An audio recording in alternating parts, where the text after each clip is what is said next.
25 मार्च की सुबह 5 छिपे हुए भारतीय जासूस दुश्मन की जमीन पर सबसे बड़े मिशन के लिए तैयार थे। ये पांचों इस मिशन का सबसे अहम हिस्सा थे। इस मिशन के लिए उन्हें हर छोटी से छोटी तैयारी करनी थी। इसीलिए इस्लामाबाद की सड़कों पर उन्होंने नए मुस्लिम कपड़े खरीदे ताकि वे किसी भी शक से बच सकें। खरीदारी के बाद वे एक गुप्त स्थान पर इकट्ठा हुए। वहां उनका अफगानी संपर्क पहले से इंतजार कर रहा था। हाथ में 5 निमंत्रण पत्र और एक चेतावनी। शायद आज तुम्हारी किस्मत बदलेगी या तबाह हो जाएगी, क्योंकि ये शादी किसी आम लड़की की नहीं बल्कि दाऊद इब्राहिम की बेटी मारिया इब्राहिम की है। भारतीय जासूस वहां सिर्फ राणा को ढूंढने गए थे। योजना तुरंत बदलनी पड़ी। अजय राठौर और विकी नायर ने सुरक्षा गार्डों की वर्दी पहन ली और इस्लामाबाद की सड़कों पर उन्होंने एक पाकिस्तानी पुलिस वाहन चोरी कर लिया। रिया सेन और कबीर मेहता एक शादीशुदा जोड़े के रूप में अपनी टोयोटा फॉर्च्यूनर में इस्लामाबाद के लिए निकले। गंतव्य इस्लामाबाद का ग्रैंड हयात। यहाँ दाऊद की बेटी की शादी हो रही थी और यहीं भारत के सबसे खतरनाक दुश्मन मौजूद हो सकते थे। एक बार मिशन पूरा हो जाए, बाहर निकलने का भी रास्ता तैयार था। बलूच लड़ाकों ने इस्लामाबाद के पास एक अपेची AH-64E हेलीकॉप्टर तैयार रखा था। शाम होने में कुछ ही घंटे बाकी थे। गाड़ियों के इंजन गर्म हो चुके थे, हथियार लोड हो चुके थे। अब बस सही मौके का इंतजार था। इस्लामाबाद के ग्रैंड हयात होटल के बाहर एक एम्बुलेंस खड़ी थी। अंदर अफगानी दोस्त तैयार था और बाहर भारतीय जासूस अपने अगले कदम के लिए तैयार थे। शाम के 7 बज चुके थे। ग्रैंड हयात के दरवाजे खुल चुके थे। मेहमान आते जा रहे थे और उनके बीच 5 भारतीय जासूस भी अंदर दाखिल हो चुके थे। हर तरफ नजरें दौड़ाने के बाद भी न राणा दिखा और ना ही दाऊद इब्राहिम। क्या ये जाल था या फिर अभी सही वक्त नहीं आया था? स्टेज पर पाकिस्तान की मशहूर गायिका हदीका कियानी लाइव परफॉर्म कर रही थी। माहौल में संगीत की मदहोशी थी। कुछ समय बाद भारतीय जासूसों ने उसे देखा। राणा स्टेज की तरफ बढ़ रहा था। अचानक 2 हथियारबंद सुरक्षा गार्ड राणा के कान में कुछ फुसफुसाते हैं और वो स्टेज से हटकर उनकी तरफ चल पड़ता है।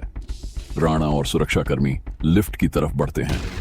अजय राठौर और विकी नायर, जो पहले से ही सिक्योरिटी गार्ड्स के वेश में थे, तुरंत उनका पीछा करते हैं। लिफ्ट नीचे जाती है, दरवाजे खुलते हैं और सामने नजर आता है ग्रैंड हयात का विशाल कार पार्किंग एरिया। जैसे ही दोनों पाकिस्तानी सुरक्षा गार्ड कुछ आगे बढ़ते हैं, अजय राठौर और विकी नायर एकदम सटीक निशाने से उनके सिर में गोली मार देते हैं। कोई आवाज नहीं, कोई चिल्लाहट नहीं। अब राणा भारतीय जासूसों की गिरफ्त में था। दोनों ने उसे एक ब्लैक SUV में डाल दिया। गाड़ी के अंदर से अजय राठौर ने एक पेजर पर छोटा सा संदेश भेजा। राणा पकड़ा गया। डी का क्या हुआ? यह मैसेज मिलते ही बाकी भारतीय एजेंट्स एक्शन में आ गए। अगर वे चाहते तो अभी निकल सकते थे। ग्रैंड हयात के अंदर भारतीय एजेंट्स ने एक दूसरे को देखा। अब तक दाऊद कहीं नहीं दिखा था। इस्लामाबाद के बाहर बलूच लड़ाके हेलीकॉप्टर तैयार कर रहे थे। भारतीय जासूसों के पास अब ज्यादा वक्त नहीं था। अजय राठौर और विकी नायर एक दूसरे की तरफ देखते हैं। सवाल एक ही था, राणा को जिंदा ले जाना या यहीं खत्म कर देना। और सजा कब मिलेगी कोई नहीं जानता। अजय राठौर ने बिना एक पल गंवाए अपनी पिस्तौल पर साइलेंसर लगाया और ट्रिगर दबा दिया। राणा, जो कभी कनाडा का नागरिक था, अब सिर्फ एक बेजान लाश था। ग्रैंड हयात होटल के अंदर सुरक्षा गार्ड अचानक एक्टिव हो गए, जैसे किसी को खोज रहे हो। उसी वक्त अफगानिस्तान से एक संदेश आया। डी रेड टोयोटा प्राडो में ग्रैंड हयात छोड़ रहा है 60 सेकंड में। पेजर पर यह संदेश पढ़ते ही भारतीय टीम हरकत में आ गई। ग्रैंड हयात होटल के बाहर एम्बुलेंस पहले से ही तैयार थी। अचानक पार्किंग लॉट में एक इंजन स्टार्ट होने की आवाज आई। 3 गाड़ियां धीरे धीरे बाहर निकलने लगी। यह एक चलता फिरता किला था। जैसे ही कारें आगे बढ़ी, सभी भारतीय एजेंट्स एक साथ दौड़ पड़े। मिशन अब असली एक्शन में बदल चुका था।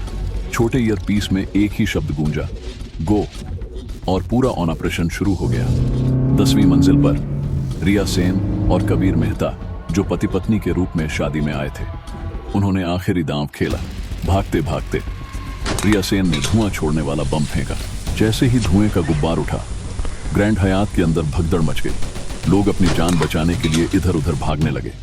नीचे पार्किंग में अजय राठौर और विकी नायर ने अपने AK-12 असॉल्ट राइफल उठा ली। और बिना रुके गोलियां बरसाने लगे। सामने खड़ी KIA ब्लैक SUV गोलियों से छलनी हो गई। अंदर बैठे 3 गार्ड्स एक पल में ढेर हो गए। पीछे से दूसरी ब्लैक SUV तेजी से आई और अंदर बैठे 2 गार्ड्स ने जबरदस्त जवाबी फायरिंग की।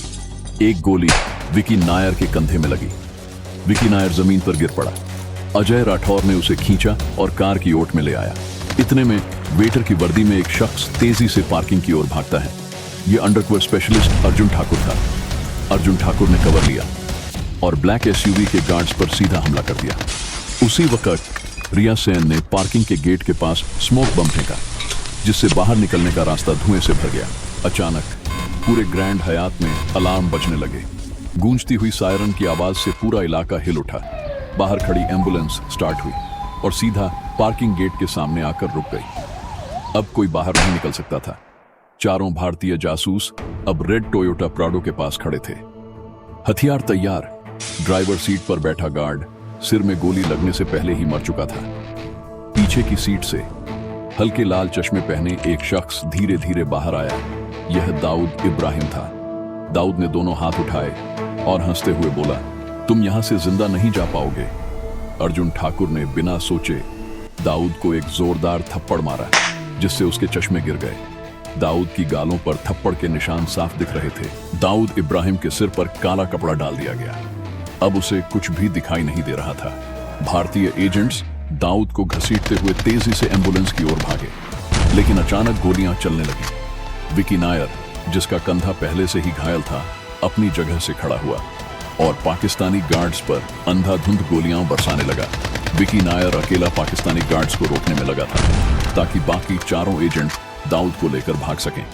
एम्बुलेंस के पिछले दरवाजे खोले गए ताकि विकी बाहर आ सके, लेकिन अब यह मुमकिन नहीं था। विकी नायर ने इशारा किया, जाओ, मैं इन्हें रोकूंगा। एम्बुलेंस तेजी से ग्रैंड हयात से बाहर निकली। पीछे विकी नायर आखिरी गोलियां चला रहा था। पाकिस्तानी गार्ड्स धीरे धीरे घायल विकी नायर की तरफ बढ़ रहे थे। अब गोलियां खत्म हो चुकी थीं। विकी नायर ने अपनी हथगोला निकाला, पिन खींची और पाकिस्तानी गार्ड्स की ओर देखा। उसके चेहरे पर एक हल्की मुस्कान थी और फिर एक जोरदार धमाका, जोरदार विस्फोट से चारों तरफ आग फैल गई। विकी नायर और पाकिस्तानी गार्ड्स एक साथ भस्म हो गए।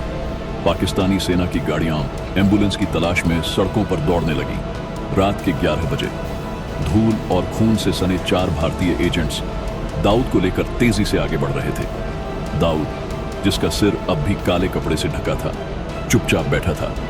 एम्बुलेंस का ड्राइवर अफगानी दोस्त बिना रुके बस हेलीकॉप्टर की ओर दौड़ा जा रहा था। 1 घंटे की ड्राइव के बाद वीरान खेतों के बीच वो अपनी मंजिल पर पहुंच चुके थे। सामने खड़ा था एक विशालकाय हेलीकॉप्टर, जिसके चारों ओर 5-6 बलोच लड़ाके खड़े थे। जैसे ही हेलीकॉप्टर के पास पहुंचे, उन्होंने दाऊद इब्राहिम के मुंह से काला कपड़ा हटा दिया और एक झटके में उसे हेलीकॉप्टर के अंदर धकेल दिया गया।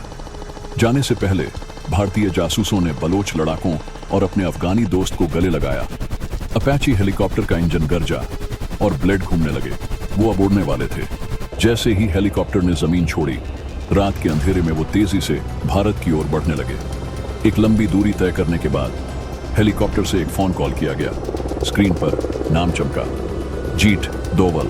फोन के दूसरी ओर आवाज आई, तैयारी शुरू करो, होली खेल कर आ रहा हूं और कास्कर को भी साथ ला रहा हूं। दूसरी ओर से जवाब आया, इतने केस पड़े हैं पहले से, क्यों ना इसे अभी यहीं खत्म कर दिया जाए। पाकिस्तान हमेशा कहता है कि दाऊद वहां नहीं है, तो क्यों ना इसे वहीं गिरा दें। दाऊद कांप उठा, मुझे मत मारो, मैं सब कबूल कर लूंगा। पर एक झटके में ट्रिगर दबाया गया और दाऊद के सिर में एक गोली समा गई। दाऊद इब्राहिम की लाश हजारों फीट की ऊंचाई से नीचे फेंक दी गई। सुबह के 5 बजे अपैची हेलीकॉप्टर भारतीय एयरबेस पर उतरा। चारों भारतीय जासूस बाहर निकले। एक काली मर्सिडीज सामने आकर रुकी। काले शीशे धीरे धीरे नीचे सरके और अंदर से दिखा जीत डोवल का चेहरा। पाकिस्तान ने हमेशा की तरह इस घटना को नकार दिया, पर हकीकत सब जानते थे। 26/11 के घाव तो कभी नहीं भर सकते, पर यह मिशन उन मासूमों के लिए इंसाफ था जो मुंबई में मारे गए थे। ये कहानी कभी सरकारी फाइलों में नहीं आएगी, ना ही किसी न्यूज चैनल पर दिखाई जाएगी। लेकिन दुनिया को यह याद रखना चाहिए, जब भी भारत के दुश्मनों ने उसकी जमीन पर खून बहाया है, किसी ने आकर वो खून साफ किया है।